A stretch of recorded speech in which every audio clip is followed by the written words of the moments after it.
At my parents' 20th anniversary, Mom joked my sister had a crush on my husband, so he exposed her affair with the neighbor in front of everyone. Family celebrations are supposed to bring people closer, but when my parents invited my husband and me to their 20th wedding anniversary dinner, I didn't feel excitement, I felt dread. Not because I didn't love them, but because of my sister. Anyone would attend their parents' anniversary because it is a family event. However, I have conflicting feelings about going. The major reason I am apprehensive is because of my sister. You know, my younger sister and I have never been very close. Even though we are only 2 years apart, we do not have a deep bond. A lot of this has to do with her feelings for me. She harbors a great deal of animosity, and this has been the case since we were children. When we were little, our parents were really strict, particularly our mother. She spent years in the military, and that mindset was evident in how she raised us. She was constantly pushing us to compete against one another. It didn't matter if it was sprinting to catch the school bus in the morning, or attempting to outdo each other on housework. Everything seemed like a competition between the two of us. That wasn't just about achieving your best, it was about outperforming your sister. At first, I thought the competition between my sister and me was not too bad. It could have even been healthy. We were simply kids at first, and a little rivalry was understandable. However, with time, things began to shift. My sister began to slip behind, particularly at school. I was always good in my schoolwork. I had good marks, scored well on tests, and sent home report cards that my parents could be proud of. Unfortunately, this simply made matters worse for Emily. Because I was doing well, my mother frequently compared herself to me. Emily faced harsh consequences when she failed to meet expectations. There were nights when she wasn't allowed to eat dinner, and other times she was forced to stand in a corner for hours until her legs gave out. I could tell how much it pained her, not only physically, but also emotionally. Mom repeatedly used me as an example. "Look at your sister," she said. "Why can't you be more like her?" She even made me tutor Emily, believing that if I helped her study, her grades would improve. I didn't mind helping. I wanted to, but it was difficult to aid her when she was under so much pressure from our mother. Emily didn't enjoy studying. It was not her thing. She was more of a fun and active child who enjoyed being outside, running around, and utilizing her imagination. Sitting still with a book bore her, no matter how hard they tried. Emily's continual comparisons and pressure began to take their toll over time. She began to resent me, and frankly, I see why. She felt like she was always a step behind and falling short, no matter how hard she tried. But I did not love being the center of my mother's attention. I despised it too. Not only did I feel awful for Emily, but I also felt pressured by my mother at times, such as failing a test or failing to meet her expectations. I was loud with my mother about Emily and what I saw, but it only resulted in me receiving a reprimand. Then, just before I departed for college, something happened that shocked our entire family. Emily did something extreme. She took an entire bottle of sleeping tablets. Fortunately, our parents discovered her in time and brought her to the hospital. Doctors were able to save her. But that moment transformed everything. It was as if someone had taken the blindfold off my parents, particularly my mother. They learned for the first time how much agony Emily had been suppressing, how deeply she had suffered over the years. It took something as terrible, something that could have resulted in catastrophe, for them to recognize the damage that had been building up inside her for so long. After the overdose, things at home changed dramatically. My parents began attending therapy sessions with Emily to better understand what was going on. Since then, they've handled her as if she were made of glass, as if one incorrect phrase or a little pressure might cause her to crack. Over the years, I've apologized to my sister several times. I've told her how sorry I am for not being more alert and for not standing up for her when we were younger. I attempted to make things right between the two of us. But even now, so many years later, I feel as if my parents continue to treat her as a child.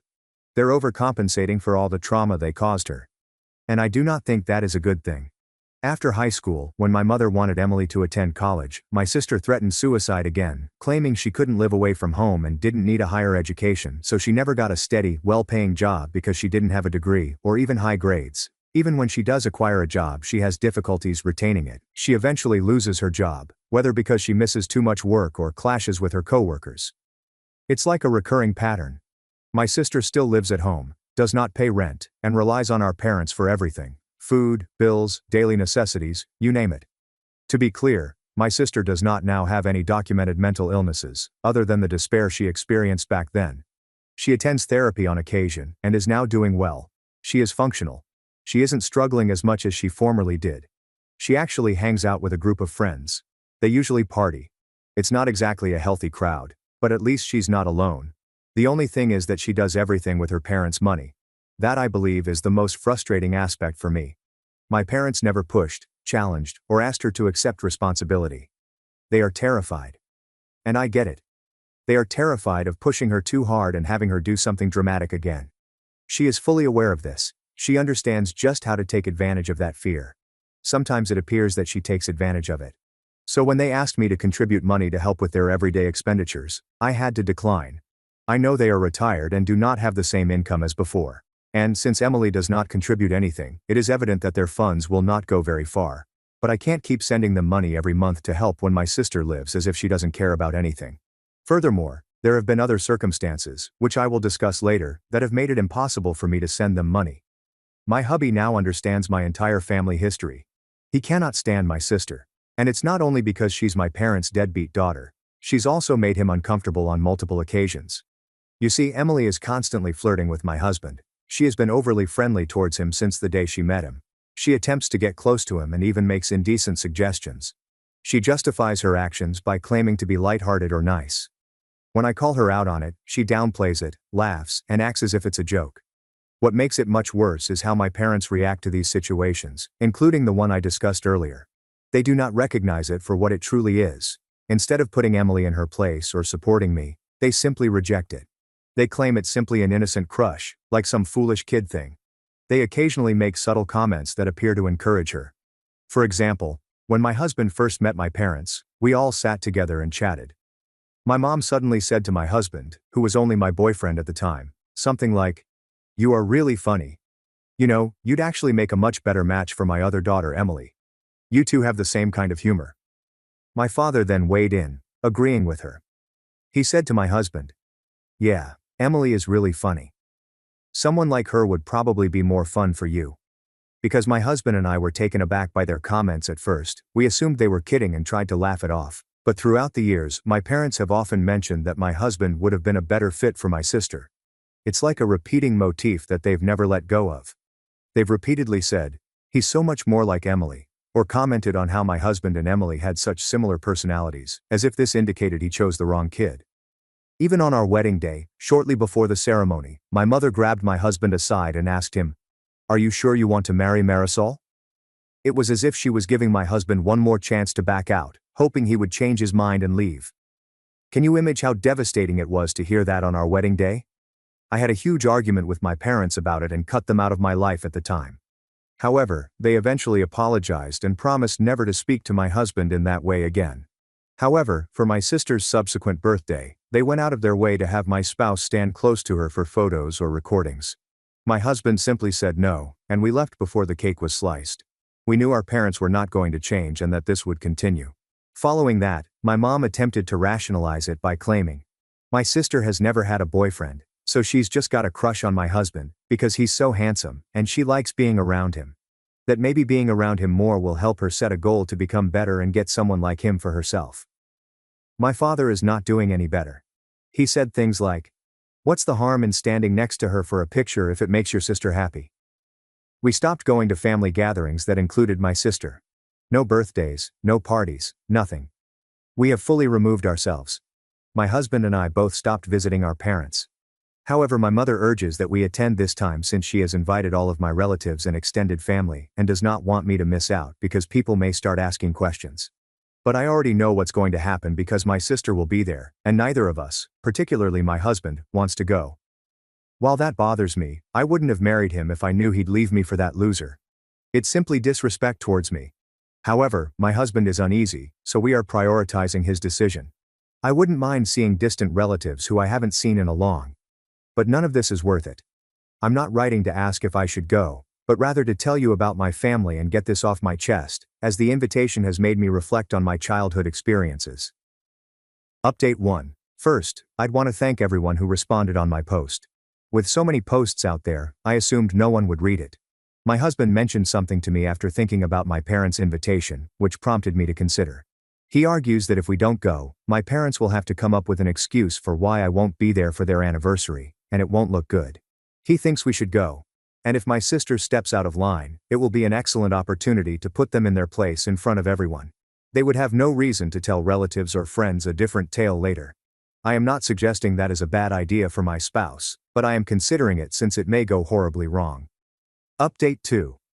So, we chose to attend my parents' wedding anniversary, and I think the conclusion is very favorable. Throughout the ceremony, my parents were visibly thrilled to see me.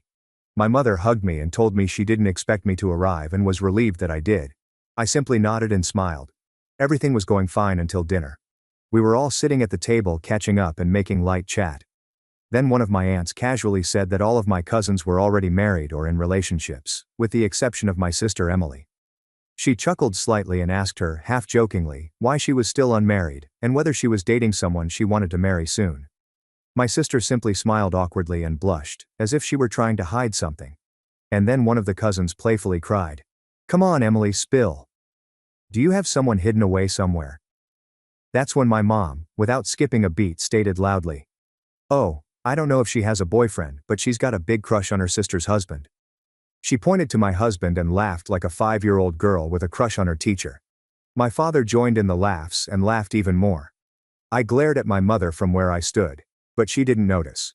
She was too busy laughing and talking to my aunt, telling her about my sister's long-standing crush on my husband.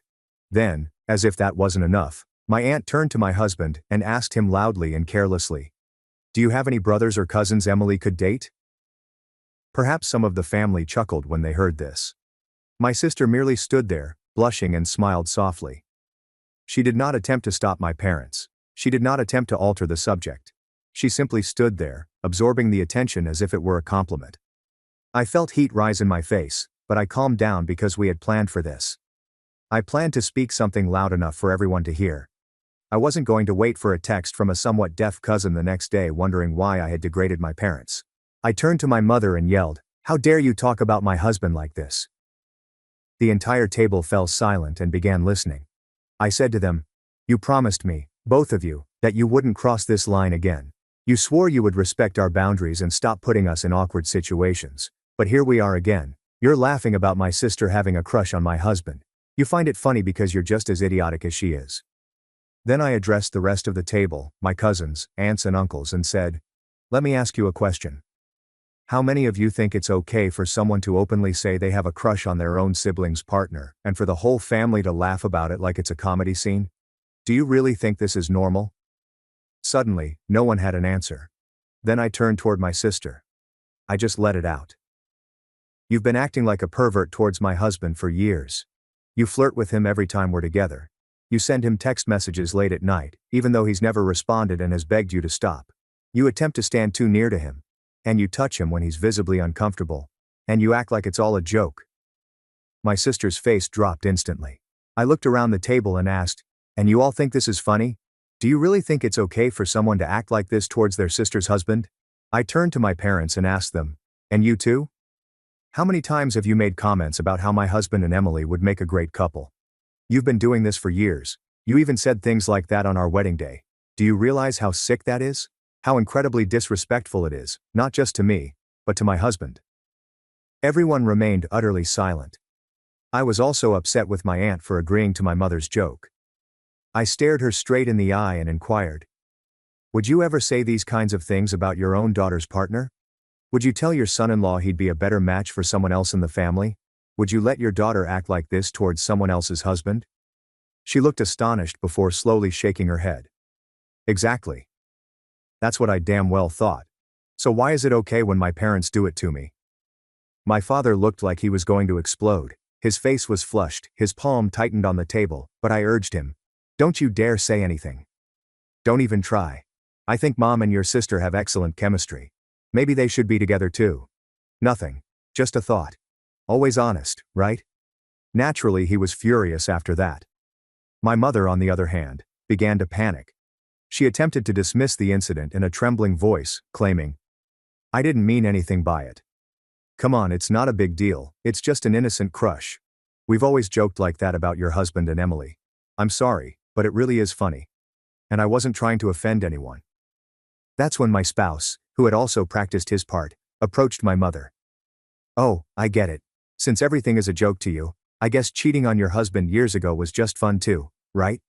I think it's time for all of us to have a laugh. Come on, start laughing." all while motioning for them to laugh. My mother froze, wide-eyed. My husband kept going. I mean, I guess you also had an innocent crush on the neighbor, right? And I guess when you decided to sleep with him, it didn't mean anything. It was just for fun, wasn't it?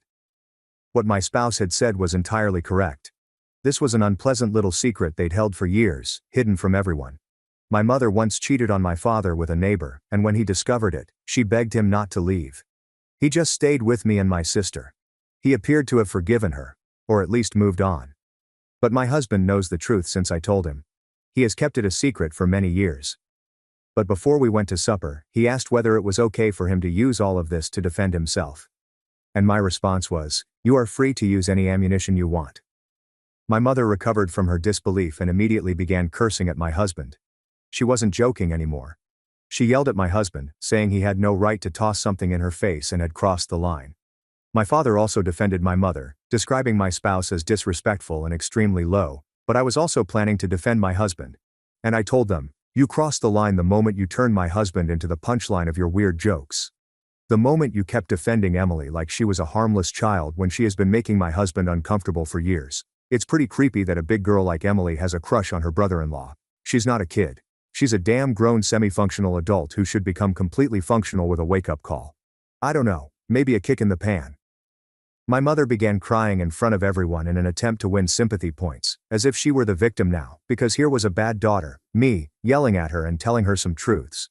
But people continued thinking about what she had said, combined with the fact that my mother had cheated on my father.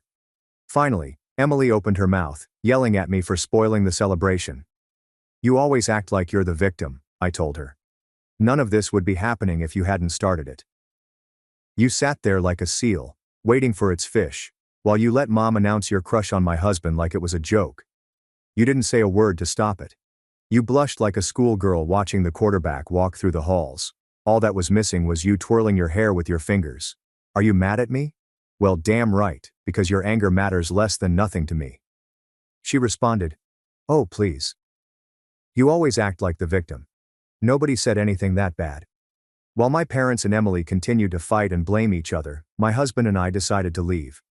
The ranting didn't appear to be going to stop anytime soon, and we'd already completed our task. What was the point of sticking there any longer? My parents and sister were determined to stick to their version, even if everyone else had heard everything. I just calmed them down and told them, "It's over. Don't you dare contact us unless you grow up and are ready to accept responsibility. If that doesn't happen, don't call us when one of you dies." That was it. Family members began sending mainly supportive notes. Even my aunt apologized for not saying anything when my mother mentioned my husband. In the end, everything ended out better than I anticipated. So, I have to confess my spouse was correct. It's a good thing you yanked the band-aid off at once. Update 3.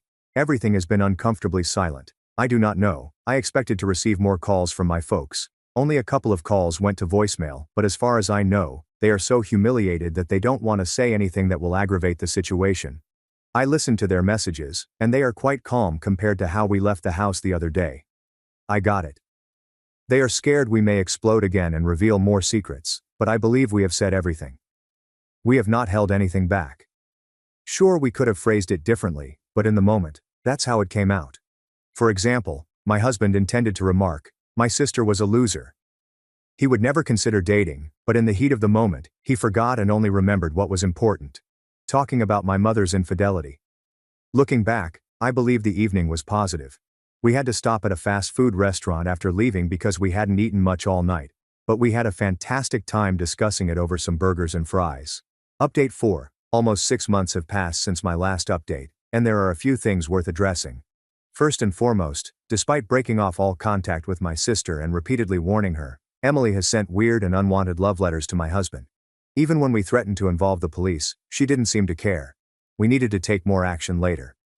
Then, about a month ago, my husband and I received some amazing news. We're expecting a child. We were overjoyed and spread the good news on social media. This was definitely a mistake, as things took a scary turn earlier this week. When my husband arrived home from work, he was surprised to discover Emily sitting on our porch, waiting for him. She began to get up as soon as she noticed him. He immediately felt unsafe, so he hurried to his car and began driving away, while she dashed towards the car and begged him to stay and talk to her. I can't imagine how terrified he must have felt in that moment. He called and I dashed home as quickly as I could. We both contacted the police right away. And because we already had reports against her for the weird letters, it wasn't difficult to get her locked up for a few days until my parents released her on bail. But she still has to go to trial. Our lawyer had also filed for a restraining order against her, which was still being processed when she arrived at our house. We also spoke with our lawyer, and while we can press charges against her and testify in court, we were curious how much a criminal trial against my sister would cost. He informed us that if my parents pay for a lawyer, it may cost between $10,000 and $20,000 to defend her. However, if they hire an expensive lawyer, the cost might be significantly more. That provides us some peace of mind, because even if Emily does not receive a severe term, my parents will have to pay substantial legal costs. With a retirement income and Emily not contributing anything to the household, the financial load will be significant. It sounds vindictive, but if Emily remains in romantic emo mode after the party and refuses to accept no for an answer, and my parents do nothing, then justice, or the expense of it, will take care of things. These things take time, but I pledge to provide updates as they occur. Update 5. We've been parents for so long that I promised I'd return, and here I am, with far more to write than I expected. We weren't afraid to address some people's queries since, immediately after receiving the restraining order, which was obtained soon after the prior event for obvious reasons, Emily attempted to approach my husband again and violated the order. This resulted in my parents losing their bail money. That is the first thing. The second factor was that Emily lost her trial. Although I don't know how much my parents spent, I do know she didn't have a public defender and they had to pay, which didn't help because Emily ended up serving a 6-month sentence between pre-trial and post-trial, as well as mandatory court-ordered therapy for as long as needed. Third, my parents got divorced. You know how some people grow a backbone when they are pushed to their limits? My father finally found the strength to divorce my mother. Apparently, the humiliation of everyone in town knowing he had been cheated, combined with the financial burden and public embarrassment caused by Emily's behavior, was too much. My mother has custody of Emily, but not in the usual sense because she is not a minor and she has taken her to live with her. They'd both returned to work since, between Emily's legal issues and the divorce, neither of them could afford to live solely on savings. Imagine if I had listened to those who believed I had done enough with the dinner and that not dropping the charges against Emily was too vindictive of me. I do not feel the same way. Fourth, the family has been ignoring them. They've demonstrated this by not lending money during the trial, or unfriending and blocking them on social media. Fifth, social media has played a key role in this, as it has not been us. But let's just say everyone in town knows who my parents are now and who Emily is. That is why they have had such a difficult time renting after losing their home between the trial and the divorce. My father has relocated out of state, while my mother has just moved a few towns further away, because the court has ruled that Emily cannot leave the state. Sixth, nothing much except that life is considerably happier. Emily may appear to be a threat because she is still around, but she is subject to a restraining order and has a criminal record. Not even she is stupid enough to attempt to spend extra time in prison. Seventh, it's time for additional thank yous and hellos while I'm still enjoying motherhood. My sister cut up my wedding dress with scissors. My parents defended her until her own friends exposed the truth she tried to bury for months. 3 weeks before my wedding, I unlocked my childhood bedroom closet and froze. My dress, the exquisite lace sleeves, the intricate embroidery I had saved months for, had been ripped to ribbons. In a fit of wrath, someone cut it with scissors. My relatives told me I was overly dramatic and that accidents happen. However, moths do not create clean cuts. And deep inside, I knew who did it. I am Nora, a 26-year-old female, and I need to get this off my chest because I can't believe what my family is putting me through right now. My younger sister Maya, 24, hacked up my wedding dress 3 weeks before the wedding, and everyone says I should just get over it. I've always been the responsible one, but Maya has been the center of attention since we were little.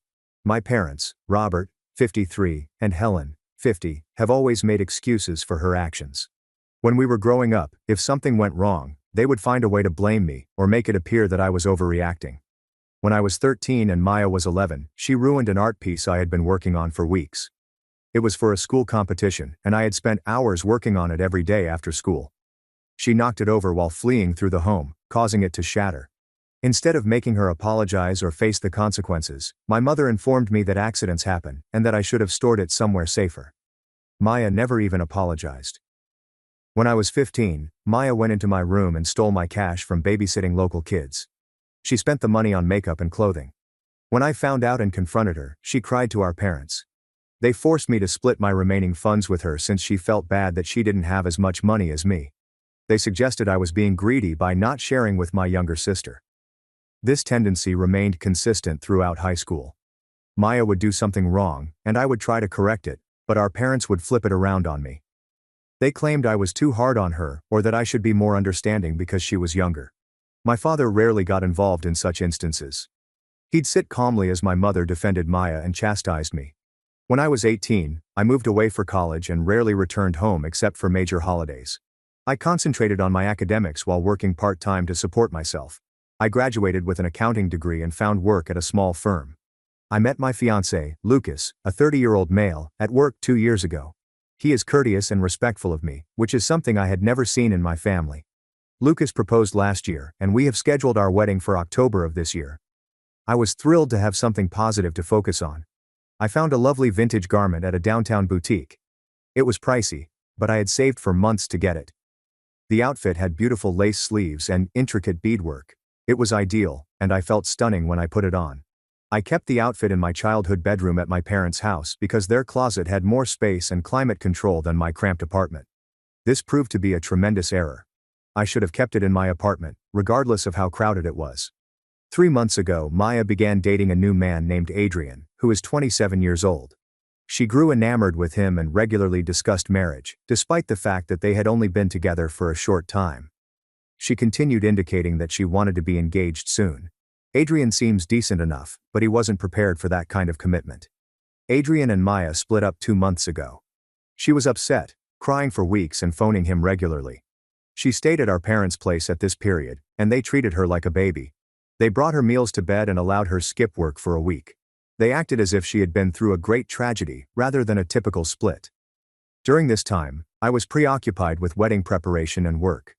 I went to my parents' house several times to check on wedding preparations and examine my outfit. Everything seemed normal, and Maya appeared to be improving. 3 weeks ago, I returned home to pick up my dress for the final fitting. I entered my old bedroom and opened the closet. What I saw caused me to stop breathing for a second. My dress was hanging there, but it had been damaged. Someone has slashed through the bodice many times. The sleeves were entirely severed. The beading was ripped off in sections. It appeared that someone had attacked it with scissors in a passion. I stood there for a few minutes, staring at it before moving. Then I went downstairs to find Maya in the kitchen. I asked her what had happened to my outfit. She looked at me blankly and said she knew nothing about it. My parents entered the kitchen, and I showed them what had happened. My father looked stunned, but my mother instantly began making excuses. She speculated that moths may have entered the closet or that there had been an accident. I mentioned that moths do not make clean cuts with scissors. The destruction was obviously purposeful. Maya burst into tears, vowing never to do such a thing again. She argued I was blaming her without proof, which was unfair. My mother put her arm around Maya and told me it was terrible to blame my sister when she was already going through a difficult period. I left the house and went directly to the boutique where I purchased the dress. The owner reviewed the images I took and confirmed that the damage was undoubtedly caused by scissors. She stated that there was no way to fix it, and even if there was, it would be more expensive than purchasing a new dress. She did not have another dress like mine in my size, and with 3 weeks till the wedding, getting anything new was not an option. I spent the following 2 days calling every bridal store in the city to get a replacement dress. Nothing compared to what I had chosen. I eventually found a simple dress at a major store that might work, but it was nothing like what I had envisioned. When I informed my parents what I needed to do, my mother claimed I was overly dramatic. She said the new outfit would be fine, and I should concentrate on the essential things, such as marrying Lucas. She stated it was bad to harbor grudges against relatives, and I needed to forgive Maya. My father contacted me separately and said he believed what I told him about what happened, but he did not want to add to the family's dispute. He stated Maya was going through a difficult time, and perhaps I could be the bigger person and let it go. I inquired openly if they thought Maya had chopped up my dress. My mother stated she didn't know for sure, but even if Maya did it, she wasn't thinking well due to the split. She advised me to have compassion for my sister instead of being upset. My older cousin, Zoe, 32, called me when she learned what occurred. She informed me that Maya had been complaining on social media about how unfair it was that I was able to have a wedding while her relationship fell apart. Zoe claimed Maya had been making remarks about how some people receive everything while others get nothing. I resolved to confront Maya once more. I arrived at my parents' house and found her alone. I told her I knew she had torn my outfit and wanted her to admit it. She glanced at me and denied it again. She claimed I was trying to ruin her life and make her the villain. She said that everyone was already angry with her over Adrian, and that I was now attempting to turn the family against her. When my parents arrived home, Maya raced to them, crying. She informed them that I had cornered her and accused her of terrible things. My mother was furious at me. She said I was bothering Maya and creating unnecessary drama just before my wedding. That was 2 weeks ago, and my family has hardly spoken to me since. They behave as if I'm the problem for not letting things go. Maya has not apologized or expressed regret. She continues to deny doing anything wrong. My wedding is next week, and I'll be wearing a dress that cost a fifth of the original. Every time I look at it, I remember what Maya took from me. This was meant to be one of the greatest periods of my life, but now I spend every day trying not to think about my ruined outfit. Lucas has been encouraging, but he believes I should focus on our future rather than what happened. He believes the garment is not as important as our marriage. I know he's correct, but I can't stop thinking about how my sister purposefully undermined something so important to me. My parents have called several times to ask if I am ready to move on from this. They want me to invite Maya to the wedding party as originally planned. They believe family is more important than a garment, and I'll regret not include her. I haven't decided what to do about Maya attending the wedding yet. Part of me wants to entirely uninvite her, but I know that will result in even more family conflict.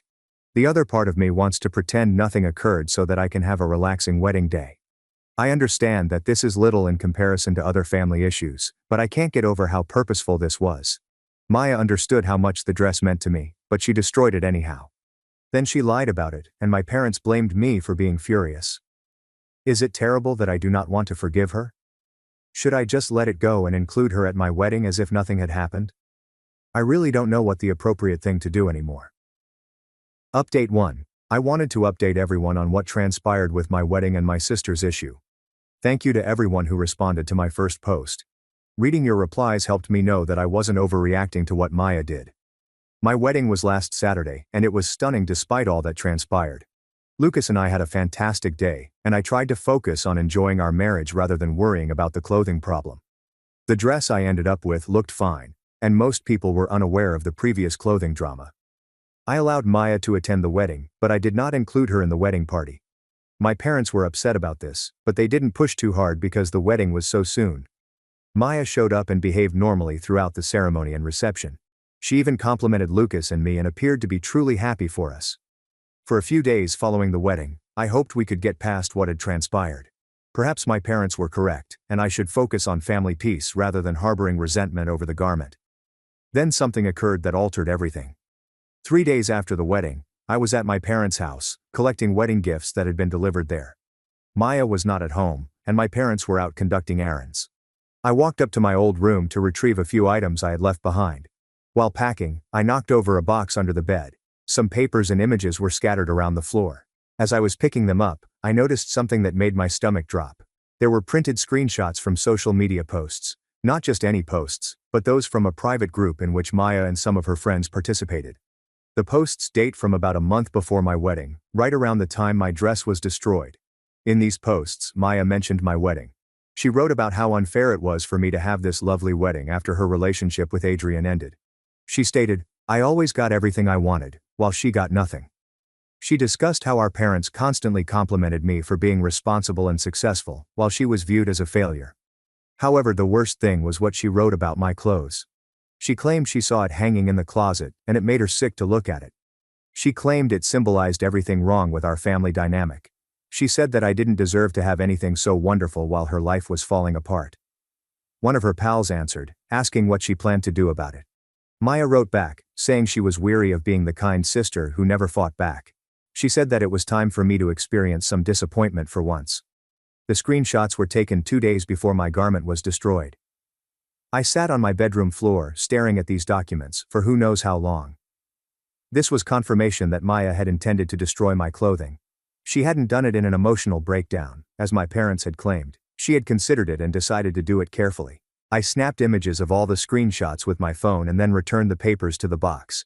I didn't want Maya to know I found them yet since I needed time to decide what to do. When I came home, I showed Lucas the images. He was surprised and told us to show my parents right away. I wasn't sure what that would accomplish, given that they had already decided to believe Maya over me, despite the lack of evidence on her side. I decided to wait and see whether Maya would eventually speak the truth now that the wedding had ended and everyone was under less pressure. I hoped she'd feel bad and admit what she had done. 2 days later, my mother called to ask how my marriage was doing.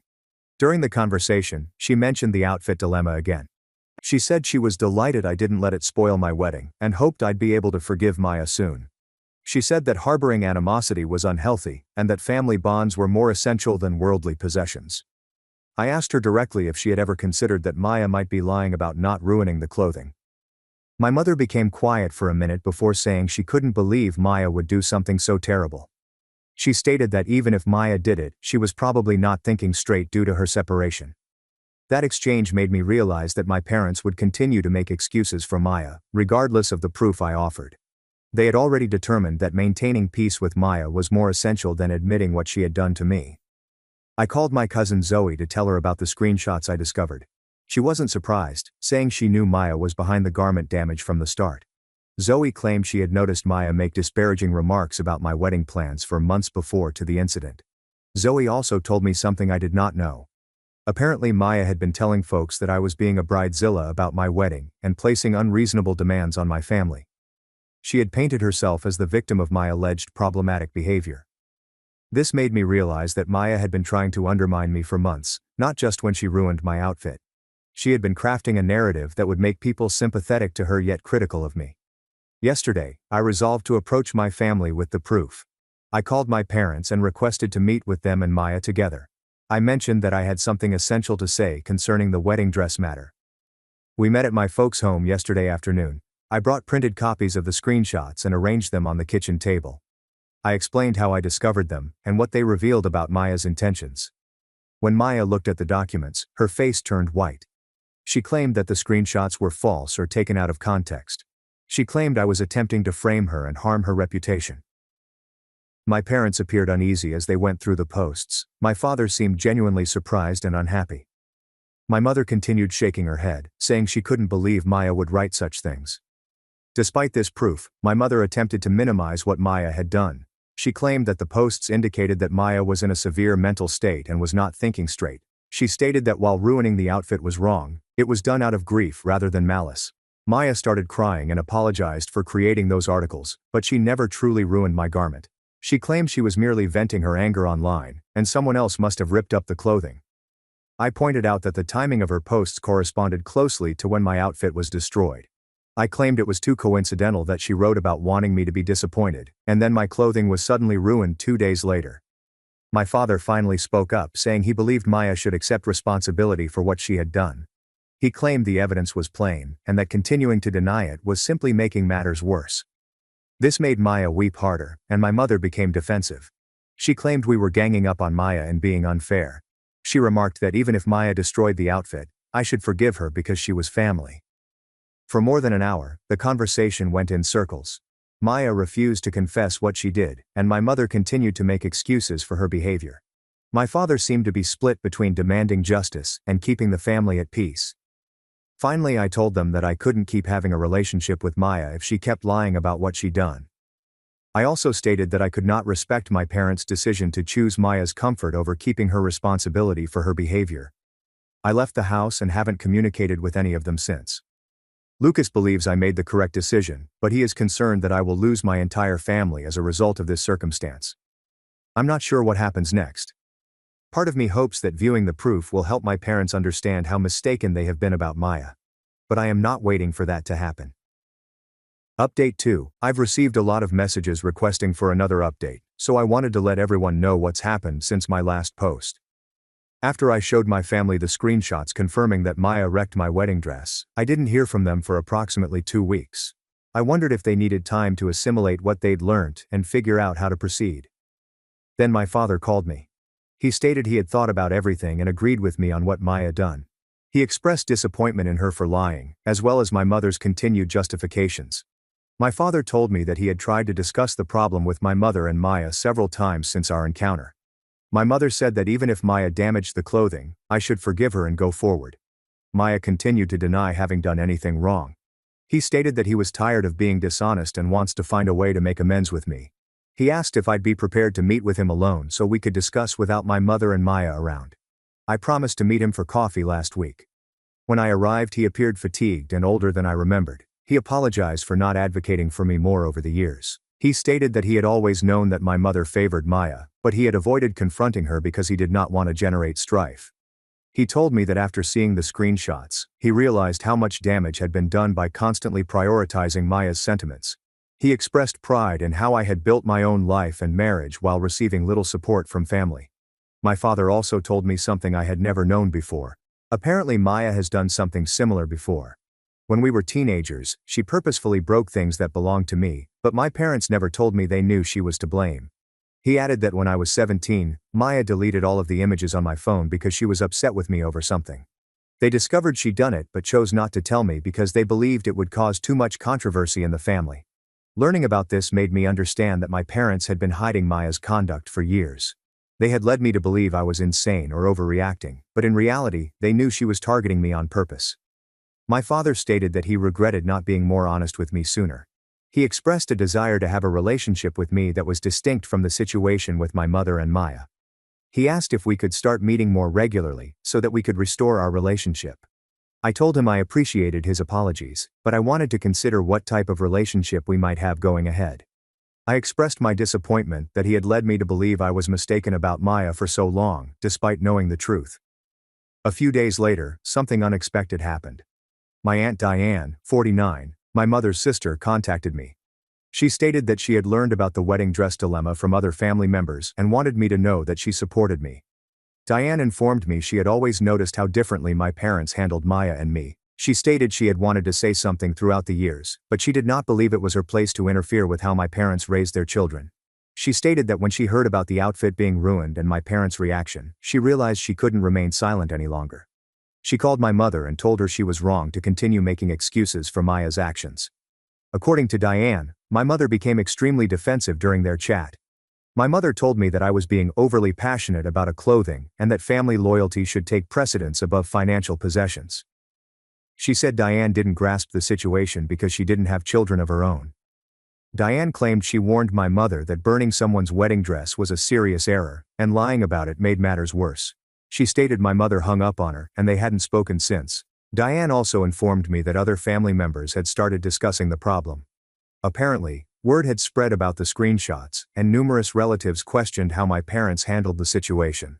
Some individuals argued that Maya should face the repercussions of her actions. This knowledge made me feel validated, but also sad that it had taken something so dramatic for people to realize the long-standing familial dynamic. Last week, Maya sent me a text message. It was the first time she had approached me directly since we met at my parents' place. The message was long and rambling, but the main point was that she apologized for all that had occurred. She claimed she had been in a terrible place following her separation with Adrian and had made some poor mistakes. She said she didn't mean to hurt me and regretted allowing things to get out of control. She asked if we might meet to discuss about mending our relationship. The message did not contain an admission that she had damaged my outfit. She kept using ambiguous language about terrible decisions and mistakes without specifying what she did wrong. I gave Lucas the note, and he pointed out that Maya was still not fully responsible. He stated it sounded like she was trying to regain my trust without confessing the truth about what she did. I chose not to react to Maya's message. I didn't see the sense of meeting with her if she wasn't being honest about what happened. 2 days ago, my mother called me. She stated that she missed me and wanted to work things out. She invited me to come over for supper so we could discuss as a family. I told her I wasn't prepared to sit down with everyone and pretend nothing occurred.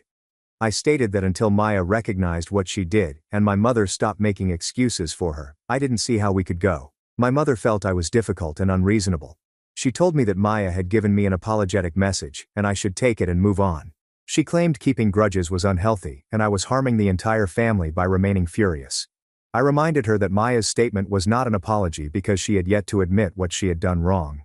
I claimed I couldn't be in a relationship with someone who kept lying to me about something so vital.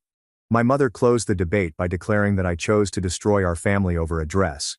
She expressed her hope that I would come to my senses before it was too late to mend the damage I was making. After I hung up, I was drained by the situation. No matter how much proof I offer or how reasonable I attempt to be, it appears that my mother will always find a way to blame me. Lucas and I have been discussing what to do next.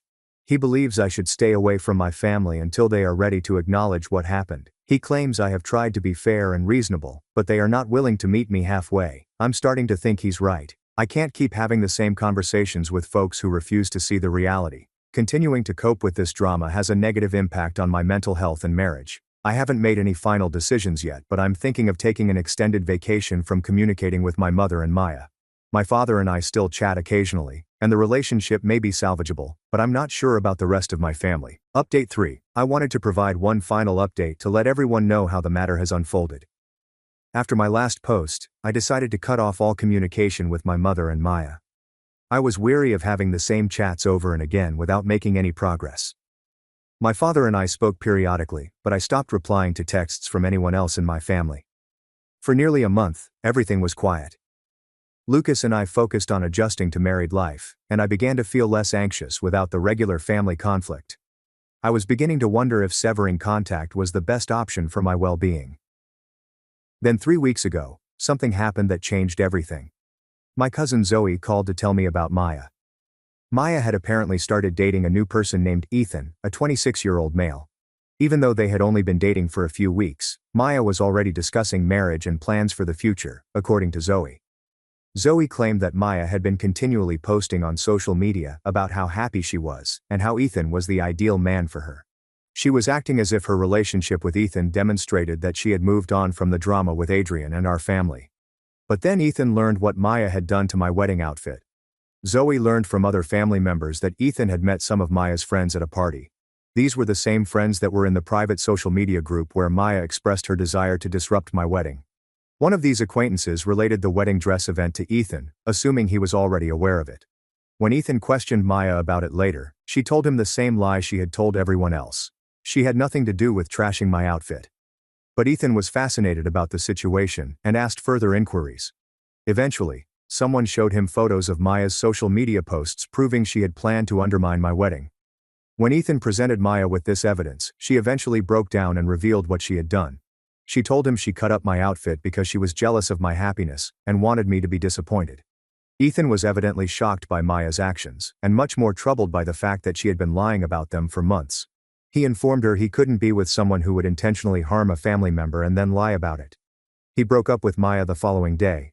Maya was crushed by the breakup. According to my father, she cried for days and begged Ethan to give her another opportunity. She vowed to apologize to me and make things right. But Ethan stated he couldn't trust her because she had lied to him about something so important. The breakup appeared to be a wake-up call for Maya. For the first time, her acts had consequences that she could not avoid by having my parents excuse her. My father called and told me what had happened.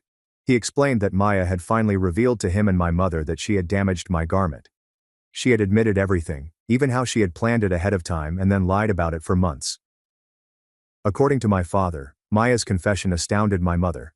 She had been so sure of Maya's innocence that hearing the facts directly from her was difficult to accept. My father informed me that Maya wanted to call me and apologize for what she had done. He asked whether I'd be willing to hear what she had to say. I told him I needed some time to think about it. Part of me was happy that the truth had finally been revealed, but I was also upset that Maya had to lose a boyfriend before she could be honest about what she'd done. 2 days later, Maya called me. She was crying and couldn't communicate well. She apologized for damaging my clothing and lying about it. She claimed she was jealous and angry, and she took it out on me in the worst way conceivable. She explained that she understood that expressing sorry would not change what she had done, but she wanted me to know that she regretted her actions. She stated losing Ethan made her realize how her actions affected others, and she wanted to be a better person. I listened to what Maya had to say, but I did not offer forgiveness or acceptance. I told her I was glad she was finally telling the truth, but it didn't erase months of lies and manipulation. I said that I wanted time to decide what kind of relationship we could have in the future. Maya inquired whether there was anything she could do to make things right between us. I informed her that the time to make things right had passed. She had several opportunities to be honest, but she decided to lie instead. Following that phone call, my mother called. She apologized for not trusting me about what Maya had done. She said that making excuses for Maya's actions was inappropriate, and she regretted forcing me to show that I was telling the truth. My mother stated that she understood if I wanted time and space from the family. She expressed her desire that we may ultimately re-establish our connection, but she would appreciate any decision I chose. I appreciated my mother's apologies, but I wasn't ready to simply return to normal. Too much had happened to erode our trust. Lucas and I have had extensive discussions about what to do next. He believes I should give my family another chance now that the truth is out and people are apologizing. He thinks that hanging onto my anger will only injure me in the long term. I see his point of view, but I'm not ready to welcome everyone back into my life yet. The fact that Maya had to lose a lover before she told the truth suggests that she was more concerned with protecting herself than doing the right thing. For the time being, I've decided to retain little communication with my family. I will respond to urgent messages and attend large family events as needed, but I will not return to regular family dinners and phone calls. My father and I are steadily mending our relationship, and I believe that it will continue to improve with time. With my mother and Maya, I'm not sure what the future holds. Some may think I'm being overly harsh by not immediately forgiving my family after they apologized, but I need to preserve my own well-being and marriage. I can't go back to being the family member who accepts everyone else's terrible behavior and then pretends everything is normal. Lucas and I are doing well, and are focused on creating our own lives together. We're thinking of buying a house and establishing a family in the following few years. I want to focus my efforts on positive things rather than trying to heal relationships that may not be fixable. I'm not saying I'll never have a close relationship with my family again, but it will be different than before. They will have to gain my trust via their deeds, not simply their words. For the time being, I'm pleased with the distance I've established. It has brought me calm and allowed me to focus on what is truly important in my life.